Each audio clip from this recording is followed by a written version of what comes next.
14వ తారీఖు కోర్టుకెళ్ళి నేను చెప్పిన దానికి మీకు ఎక్స్పెక్టేషన్ మ్యాచ్ అవ్వలేదు అనిపిస్తే ఇంకొక 2 నెలల్లో రిలీజ్ అవుతున్న నా హిట్ 3 ఎవరు చూడొద్దు, ఓకేనా?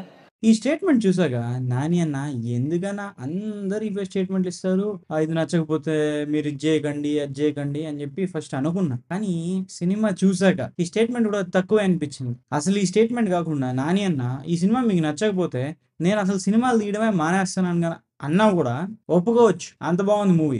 మీ అందరినీ బతిమాలుతున్నాను, 14వ తారీఖు మీరు మిస్ అవ్వకండి. రెగ్యులర్ కోర్ట్ డ్రామానే, కాకపోతే తీసుకున్న యాక్ట్ ఏదైతే ఉందో పాక్సో యాక్ట్, అది చాలా బాగా ప్రెజెంట్ చేశారనమాట. అంటే నార్మల్ ఆడియన్స్ కి కూడా, అంటే పల్లెటూరులో ఉండే వాళ్ళకి కూడా అర్థమయ్యేటట్టు ప్రెజెంట్ చేశారు. దానికి డైరెక్టర్ కి 100/100 మార్క్స్ ఇవ్వచ్చు. అండ్ నాని అన్న స్టోరీ సెలెక్షన్ ఎలా ఉంటుందో మళ్ళీ ఒకసారి ప్రూవ్ చేశాడు. ఈ సినిమా చూసాక నాకు పర్సనల్ గా ఏమనిపించిందంటే, పెద్ద హీరోలందరూ ప్రొడ్యూసర్లుగా మారి చిన్న డైరెక్టర్ని లేదా చిన్న యాక్టర్ని ఎంకరేజ్ చేస్తూ ఇలాంటి మంచి మంచి సినిమాలు తీస్తే చాలా బాగుంటుంది, ఇండస్ట్రీ ఇంకా ఫ్లరిష్ అవుతుందని నా ఒపీనియన్.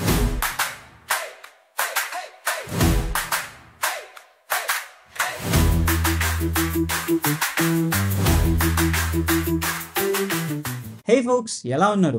బానే ఉంటారు మీరు. స్టోరీ చాలా బాగుంది, సీన్స్ అన్ని ఎంగేజింగ్ ఉంది.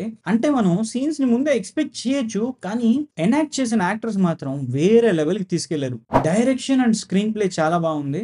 డైరెక్టర్ కి 100/100 మార్క్స్ వేయొచ్చు. పర్ఫార్మెన్సెస్ విషయానికి వస్తే శివాజీ గారు దుమ్ము లేపేశారు, చింపేశారు, ఎలా పడితే అలా చేశారు. ఆ 90s వెబ్ సిరీస్ తర్వాత అసలు ఇందులో పర్ఫెక్ట్ గా సెట్ అయ్యారు ఆయన రోల్ కి. అండ్ ప్రతి scene, each and every scene ఆయన వల్ల ఎలివేట్ అవుద్ది. ప్రియదర్శి గారు చాలా బాగా చేశారు. ఆ సటిల్ ఎక్స్ప్రెషన్స్ తోనే మనలో ఆ ఫీల్ ని తెప్పిస్తారు అనమాట. ఆయన ఆ ఎమోషన్ ని పండించారు. అండ్ హీరో హీరోయిన్ గా చేసిన ఇద్దరు పిల్లలు కూడా చాలా బాగా చేశారు. అండ్ వాళ్ళ ఎక్స్ప్రెషన్స్ వల్లే ఆ సీన్స్ లో ఉండే ఎమోషన్స్ ని మనం ఫీల్ అవుతాం. ఈ మూవీలో ఒక మంచి సోషల్ మెసేజ్ ఇచ్చారు. ఏంటంటే, చట్టాలు చేస్తున్నారు అంటే బయట జరిగే దారుణాల నుంచి కొత్త కొత్త చట్టాలు చేస్తున్నారు. ఆ కొత్త కొత్త చట్టాలను కూడా ఎలా దుర్వినియోగం చేస్తున్నారు. అండ్ ఇందులో తీసుకున్న పర్టికులర్ యాక్ట్ వచ్చేసి పాక్సో యాక్ట్ అనమాట. అంటే protection of children from sexual offences act అనమాట. ఈ మూవీలో ఏంటంటే ఈ పర్టికులర్ యాక్ట్ ఉన్న డ్రాబ్యాక్స్ ఏంటి, ఎలా మిస్యూజ్ చేస్తున్నారు అనే దాన్ని చాలా బాగా చూపించారనమాట. అండ్ ఎండింగ్ లో ఒక పాయింట్ చెప్పారు, చదువున్నా లేకపోయినా చట్టం తెలిసి ఉండాలి. అంటే ఏంటి,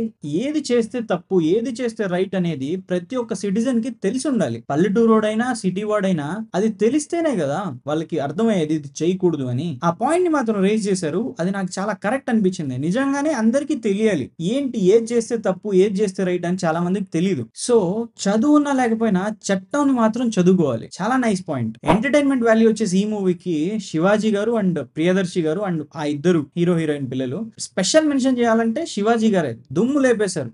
నా పర్సనల్ ఒపీనియన్ అడిగితే మూవీ చాలా బాగుంది. అందరూ వెళ్ళి చూడొచ్చు, ఫ్యామిలీస్ తో వెళ్ళి చూడొచ్చు. పర్టికులర్ గా టీనేజ్ నుంచి యంగ్ అడల్ట్ ఏజ్ వరకు ఉండే యంగ్స్టర్స్ ఖచ్చితంగా చూడాల్సిన మూవీ ఇది. చూస్తే కొన్ని కొన్ని విషయాలు తెలుస్తాయి, ఏది చేస్తే తప్పు ఏది చేస్తే రైట్ అని. ఇలాంటి అవేర్నెస్ మూవీస్ ని ఇంకా తీసుకురావాలి, జనాలకి ఇంకా తెలియజేయాలి. ఎందుకంటే మూవీ అనేది చాలా ఫాస్ట్ గా స్ప్రెడ్ అయ్యే మీడియం. సో కాబట్టి ఇలాంటి మూవీస్ ఇంకా రావాలి, జనాలు ఇంకా ఎడ్యుకేట్ అవ్వాలి ఇలాంటి మూవీస్ చూసి. మీరు మిస్ అవ్వకండి, ఎందుకంటే మీరు మీ ఇంట్లో ఉన్న అందరినీ, మీ ఫ్యామిలీని, మీ ఫ్రెండ్స్ని అందరినీ తీసుకొని వెళ్ళండి.